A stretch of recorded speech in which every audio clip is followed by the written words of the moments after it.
All right, this thing here on first mover advantages, second mover advantages, that was a teachable point, but that's not something you necessarily have to put in your final report because I don't think you would be able to identify that for all the companies. There may be some companies that you could identify that for. The other thing I wanted to explain to you is how you write your report. If there's a topic that you think the professor wants you to write about and you don't have much information, you don't just leave a blank spot or you don't just write two sentences. What you do is you narrate yourself. What that means is you say something like, the professor said he wanted somebody to talk about the technological environment, but to be truthful, our company doesn't really have much to do with selling technological things, nor does technology affect the company because of A, B, C, D. Our company is more affected by the social cultural environment because it's a food product.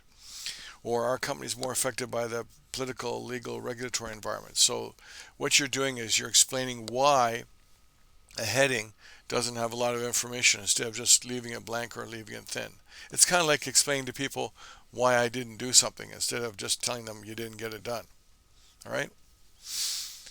Okay, the political environment. There's all kinds of things in here about laws, rules, regulations, because remember when we went into that, we talked about tariffs and subsidies and so on, and contingency planning. Now, I don't know if you're going to find an example of a company that had to use contingency planning, but what you might do is comment on some of the things that they're doing, and then with your knowledge of what's going on in the world, explain that they should have a contingency plan. And here's an example.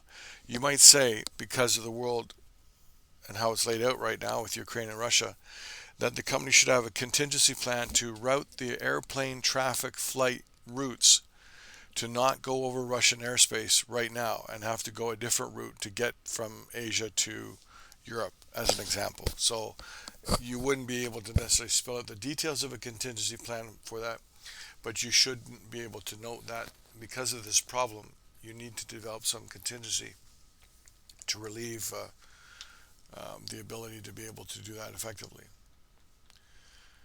Okay, defensive integration. Okay, the personal risk side of traveling. Okay, then we got into buying and selling. This is interesting because I wanted you to read and note about the different ways that the government supports export and with money and subsidies and things like that. So what you should try to do is see if you could find by Googling the name of the company and some of these things like Program for Export Market Development or Google the word Canadian Commercial Corporation or EDC. So somebody quickly shout out to me the name of your company. I'll see if I can do this on the screen here.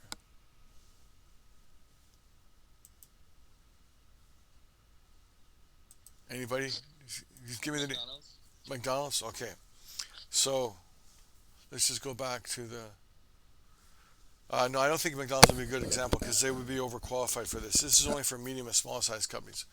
So let's say something like Lulu Lemon. And then you type in the word EDC and see if you come up with the Export Development Corporation. No. Okay, let's see if we could find that with Canadian company like Maple Leaf Foods.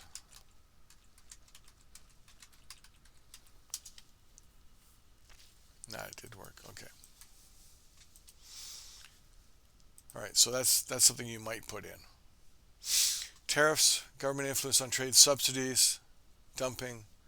Dumping we talked about and you understood pretty well. I don't know if you'll be able to find any examples of dumping with the company that you did, but you certainly should be able to find examples of subsidies or support that they got from the government. And you should be able to talk about tariffs, meaning that the ability for them to sell overseas depends on any taxes that they have to deal with. So, for example, if a Canadian company like Labatt's Beer or was selling beer into the U.S., does the Americans have a tariff on beer coming from Canada into the U.S.? And if so, then you'd write about that for a few sentences. All right.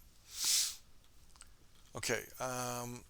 Geographic environment. Yes, somebody's going to write about this, and you can use some current stories like what happened in British Columbia with floods there, and everybody forgot all about that because Russia started moving to Ukraine, but they're still trying to recover from that, and it's going to take a long time to rebuild those highways.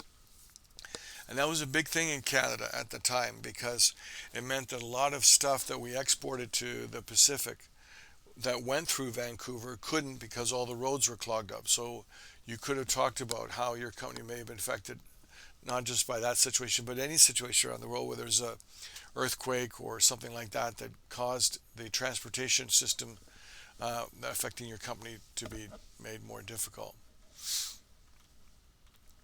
Okay.